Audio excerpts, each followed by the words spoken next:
Abusive parents using homeschooling to sneak under the radar and hide their crimes. 41 Action News investigator Jessica McMaster exposes the loophole putting kids at risk and shows us what's being done to fix it. More than 2 million children are being homeschooled in the U.S., many of them living in states that have little or no regulations, making it easy for abusive parents to hide behind the system.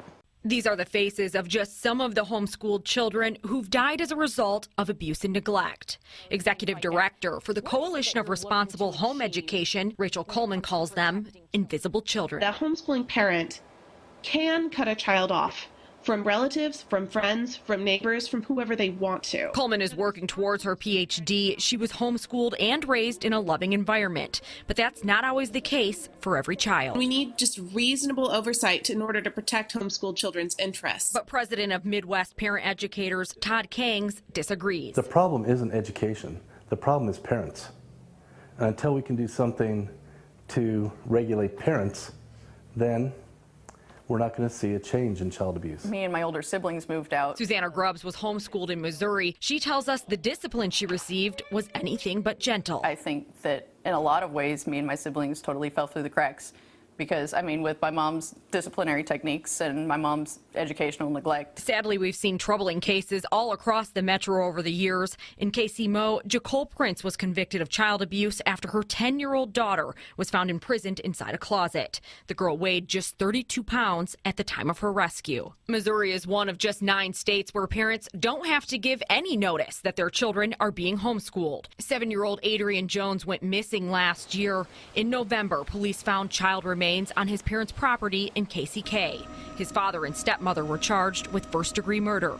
In Kansas, parents are only required to register a homeschool online. It's really terrible that it has happened and it keeps happening, and nobody wants to stop it because parental rights are so paramount to anything else in this country. But would additional oversight have made a difference for them? Coleman thinks it could have. She wants to bar guardians from homeschooling if they've lost custody of a child due to abuse or ever been convicted of an egregious crime. She also wants additional monitoring for parents who have open cases with Child Protective Services. It's not putting an extra burden on the responsible parents. It's finding ways to say, let's prevent homeschooling from being used to shield abuse and neglect. In Prince's case, her children were removed from her care, but later returned. That would have prevented her from homeschooling under Coleman's criteria. Also, those who know Adrian's family claim multiple people contacted the Kansas Department for Children and Family with concerns. KDCF wouldn't allow us to view the boy's file due to the open investigation. While it may not prevent abuse from happening at home, Coleman points out that if kids at risk are required to attend public schools, they'll be placed in the care of other adults who may notice the signs. Still, Kang stands firm that additional oversight won't help, saying there are already safeguards in place that don't involve policing parents. I think we do see that the Child Protective Services do offer protection for children when they are involved with situations that are challenges. We have all sorts of government rules and regulations and laws, and people are still violating them no matter how much oversight we have.